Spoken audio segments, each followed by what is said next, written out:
Mika Frankl for Cage Minds. We're live and about to be joined by Marquis Smith. We're going to be talking about Fight Night 4 taking place November 30th. It's a Friday night here locally at Athletic Casino. Ricky Esquibel, Marquis Smith going to be throwing down a much anticipated matchup. And let's be honest, kind of a heated rivalry. They've already exchanged a little bit of back and forth through social media. They've had words for each other. So we're going to talk about all that and much more just as soon as Marquise joins us. Let's see if he's available yet.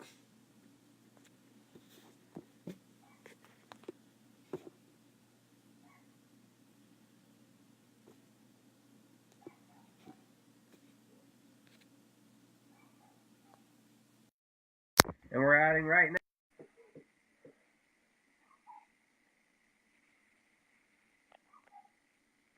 Tickets on sale. Check Atlanta Event Center, as this is going to be the first event at the newly remodeled event center. They're doing construction out there.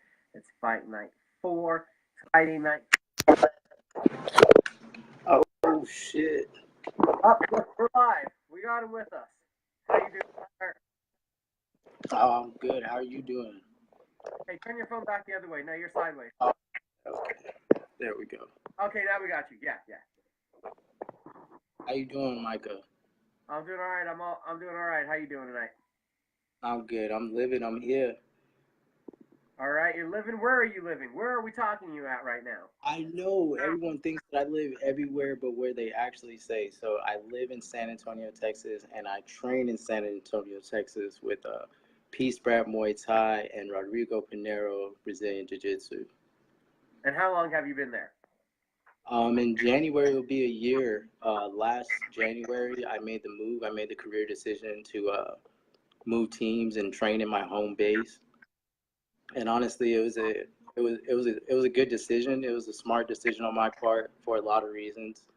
And the knowledge that I'm gaining from the coaches that I have, the professions I have, and the work that I'm getting from the teammates I have, it's honestly making me a better fighter each and every day.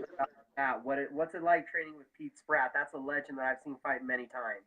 Man, see, that's what's so crazy to everyone else. He's a legend. He's a legend to me also. He's accomplished some crazy, amazing things in the game. He's fought some of the legends like George St. Pierre, Carlos Newton. He's fought all those big names. But before I started training with him, I was infatuated with the legend side of things. And then when I started training with him, we built a bond, and we have a bond now, and we talk every day, throughout the day, and just gaining knowledge from him. Some of the things that he has, the tricks he has up his sleeves, and that he teaches us in class, you're just like, who thinks of this? But it'll work because you've seen him do it for many and many years. So the knowledge that I'm gaining from him, Rodrigo Pinheiro, the Nogi coach, Thiago Masato. I mean, you look at the Brazilian Jiu-Jitsu side of my team, and they're in the Brazilian Jiu-Jitsu papers every damn week, winning world championships, international championships. It's such an amazing team. It's a family there. It's a family atmosphere. Every round I go, no matter if it's wrestling, jiu-jitsu, kickboxing, boxing, or MMA, is a solid round. So I can't complain about where I'm at. So how much different of a martial artist are you now from the last time we saw you here locally? Because it's been quite a while actually since the people Man, who had their who are eyes you on. telling? I've been trying to go back home and fight for about 2.5 years now. So it's finally happening. I guess the little bit of talking that I did and little feathers that I ruffled up finally made it happen. So you know, the last time you guys saw me fight in home, I fought Jesse Tafoya, who was actually Ricky Esquibel's teammate, and at the time he was also the talk around town. Well, go figure. Next time I'm fighting in town, I'm fighting the guy that's the talk around town. So here we go.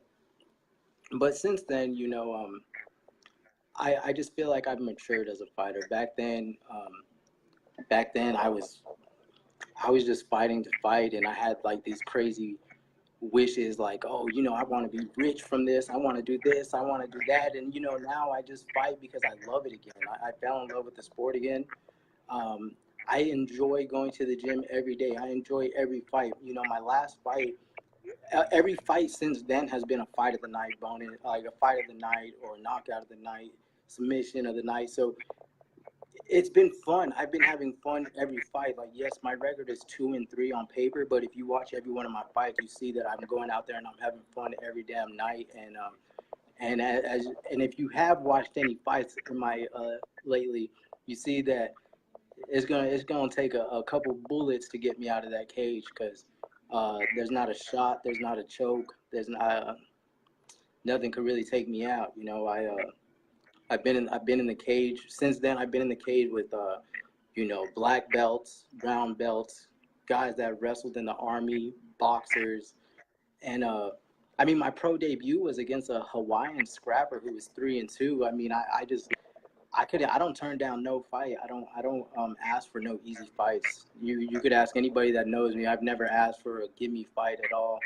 You you send the name, and I sign. And you send the name, you send the contract. I sign the dotted line, and you're gonna have a fight of the night no matter what. So tell us about feather ruffling. The feathers that have been ruffled. So about maybe a year and a half ago, 2 years ago, I was having trouble finding fights. Ricky Esquibel was having trouble finding fights. So I'm see, this is the difference between me and Ricky. Ricky's in his feelings. I'm in my bag. I'm all about the paper, man. I'm all about the money. So I'm trying to get us some money.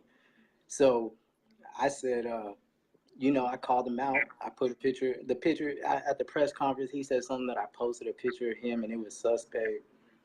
Sorry that you guys even had to deal with that and that I wasn't there. It is what it is. But I'm here now. The fun, exciting guys here. And so I posted a picture of me and him, and I said, Ricky, let's do this. Like, let's fight. It's a fight that people want to see. Two young guns coming up, two future stars coming up. Like, let's do it. And I guess that hurt his feelings a little bit. Oh, and I also told him that the level of competition that he fought at that point was not up to par. I mean, his debut was against a guy that was 0-5, and then his next fight was against a guy that was making his pro debut who didn't have such a solid amateur record. I do give him credit though. He fought Cameron Miller, who I know from the Dallas scene. He beat him. Kudos to him. And then he fought Chris Cortez, who I think who is a solid competitor, scrappy ass dude. And so to me, in my opinion, in reality, Ricky Esquibel is 1-1 because those first two fights ain't shit. Like if you compare the quality of opponents that I have faced and the quality of opponents he's faced, I've already been in the worst position of the MMA. There's a lot of question marks on Ricky still. So on fight night, they're gonna be answered. I mean, no one knows what happens when Ricky's chin gets touched. No one knows, like, Chris Cortez, showed how Ricky deals with adversity and scrambles and being in bad positions, and I watched that fight, and he's just like me. He's not gonna quit, which is why everyone should come out and watch us fight, because you got two dudes that I wouldn't say don't like each other. He might not like me, but we have two dudes that are not going to give up, and we he's just trying to prove to everybody that he's the tough guy. So that's why he's doing all this talking and stuff. And I have no more talking to do. And to me, it's more of like a competitive rival than like a I don't like you rival, because I have nothing. I seen Ricky Esquibel at a bar one night when I was in town, and we shook hands. And then after that, there's a after that, some more words were exchanged. It was like we shook hands, hey, what's up? And then a few minutes later, some words were exchanged. And there's some corny ass picture of me and him like squaring off. Like someone took a picture of us squaring off. And because that's a fight that everyone's been wanting to see, finally happening. And I mean, even if wherever that picture is, you guys will see that I'm very unbothered about the situation. I was smiling and he was angry. That's just what it is. I'm blessed, man. My talking got me exactly what I wanted. Of course, it's 2 years later. I had a few fights since then, but he's it's all in his head now. He's taking it so personal, like things that he's saying. You could just tell that it's in his head, and you know, there's no more talking that needs to be done because November 30th we get to fight, and he could. I keep hearing that. Oh, I wanted Marquis at the press conference. I wanted Marquis at the press conference. Well, I was originally supposed to. I was in town, um, visiting my daughter and my family, and there was supposed to be the press conference like on the 16th or something. I think the date was. And as I was in the air, I had a layover in Houston, and then I got a message from my coach saying that they rescheduled the press conference. So then I was like, all right, cool. And I told myself, well, I'm not going back. I mean, we ain't getting no UFC money around here, so I can't be flying back and forth like that. You feel me? So, um, honestly, it is what it is. I'm just ready to go out there and have fun, and most importantly, fight in front of my family. Y'all remember what happened the last time that you guys brought me to New Mexico to fight somebody? And you remember, Micah? You didn't come out that night. Real quick, Ricky did have a question because everybody's gonna ask it out here. Are you gonna make weight? Oh yes. That's something that it's taken shit a long time. It's taken till 2018 for me to drop back down to 125. But when I was fighting at 135, I was walking around at 165, 160, and then when I got with Coach P. Spratt, I told him I was like, I want to fight at 25. I was like, that's the ultimate goal. And I was like, maybe we get a fight at 135, and then after that, keep my weight down, and make the drop to 25. So it was on the agenda, regardless if it was Ricky or not. My next fight was gonna be at 125. After my last fight, I stayed walking around at 145. I think the heaviest I got was like 150, and that was like a weekend after the fight that I ate really good. So yes, weight's gonna be made. I take that part of fighting way more serious than what I used to. You know, I I when I was training up in Dallas, uh, I didn't miss weight at 35. And now my weight cut to 25 now is actually a smaller weight cut than what my weight cuts were to 35. So, we're just doing what we got to do. I'm working hard every day. I feel good. I feel strong. And yes, 125 will be made. I'm gonna be lean, mean. I'm gonna have a six pack. So be sure to put them good filters on the pictures when you post them. You ain't even gonna need a filter because I'm gonna have it. I'm gonna be shredded. So yeah, that's a question that a lot of people are gonna ask, and there's a lot of questions that people are gonna ask, they're gonna ask. Am I gonna make weight? What am I gonna do if he does this? What am I gonna do if he does that? Saturday morning, we'll be reading in the Albuquerque Journal that my hand was raised. I'll be on a flight back to San Antonio. It's my first time fighting on a Friday, so I get to fly back in Saturday, and then I get to go get lit and have me some drinks at Twin Peaks or something Saturday evening. What has been the biggest influence on affecting you with all these changes you've made? You know, something that motivates me every day is my family. My father, my mom, my grandma, my daughter, my siblings, and the city of Albuquerque itself motivates me to make those decisions because every day, every day, the only thing that's on my mind is just being successful for my family. And I can't do that if I'm missing weight. I can't do that if I'm not taking fights serious. I can't do that if I'm not training serious. So um, that's honestly my main motivation on what caused those big changes. My daughter's only getting older. She's about to be 7 in March. So I mean, I think our first interview ever together, my daughter was just born, and years later, she's 7 years old in the first grade, and she loves what I do. She loves the fighting. She understands it. So every time she's with me, she's in the gym and she's punching bags and punching whatever she can around me. And so that's honestly it.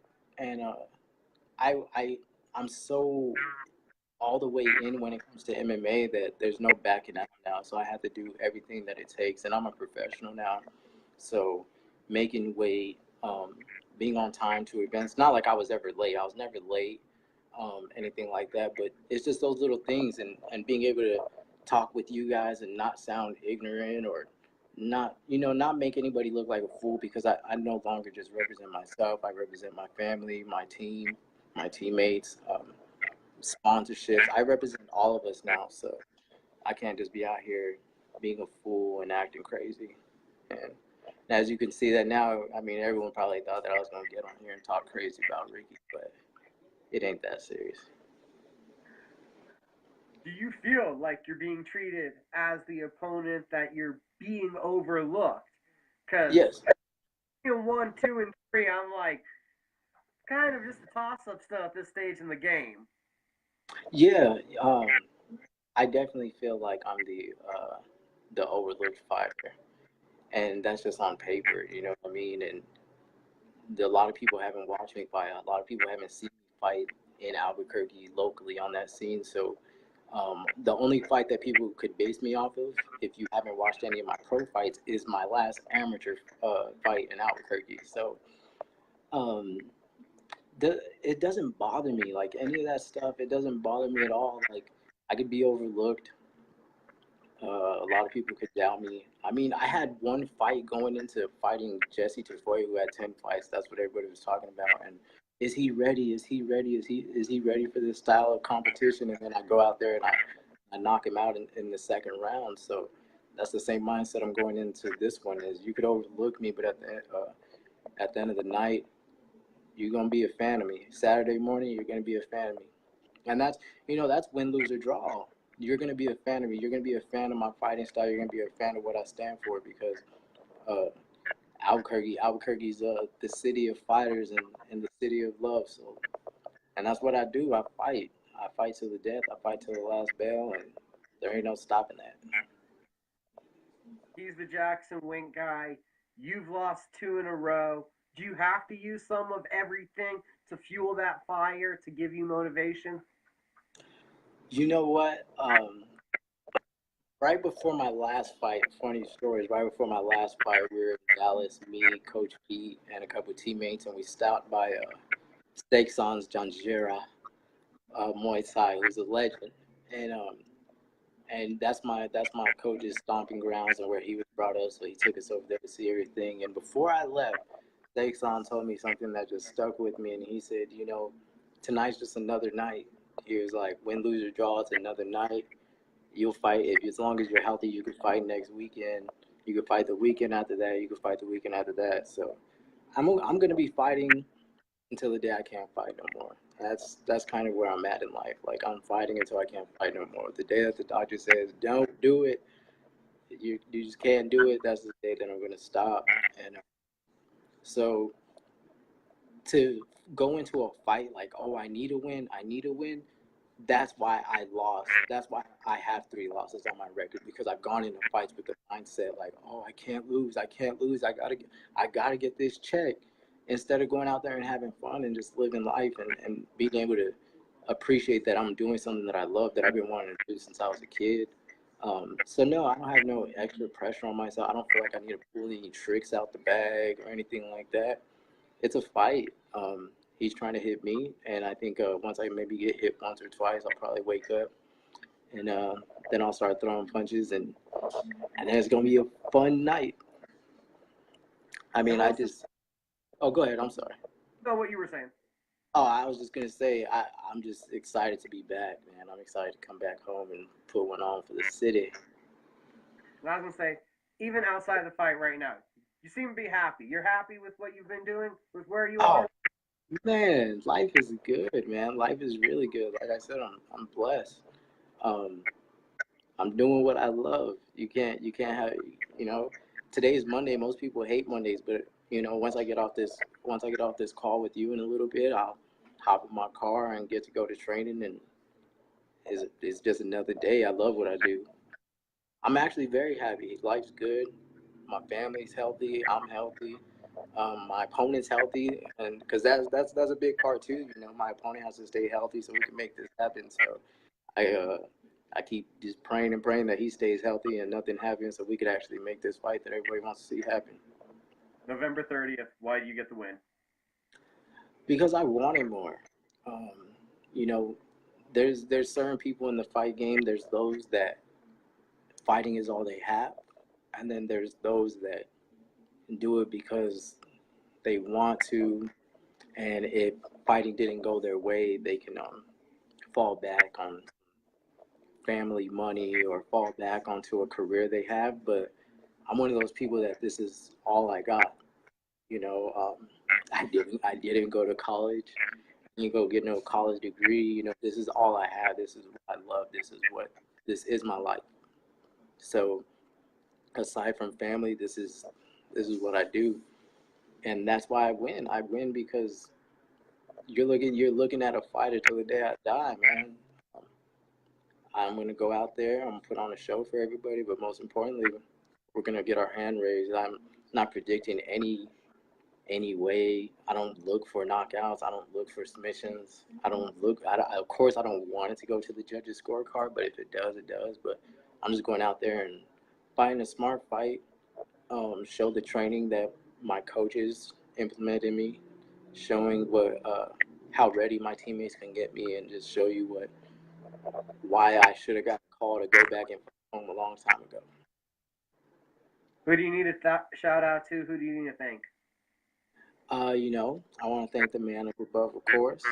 I want to thank you for this interview. Thank everyone that's a part of the Jackson Wink Fight Night for making this possible, and Deanna, because she is like working so hard behind the scenes. Like a lot of people don't see the hard work she puts in to make this all happen. And my family, my mom, my dad, grandma, um, my daughter, of course, my daughter, my little baby, and anybody that Oh, and a huge shout out. A lot of people don't know. A huge shout out to two of my best friends, Darren and Charlene, because they are like busting their butts right now, selling tickets for me out there. So that's a huge help. And just anyone that supports me and down with the movement, I just appreciate you guys. And shout out to one of my sponsors, New Mexico Performance Cleaning. If you guys need your places cleaned, she got you. Monica PM is her Facebook name, so you guys can contact her.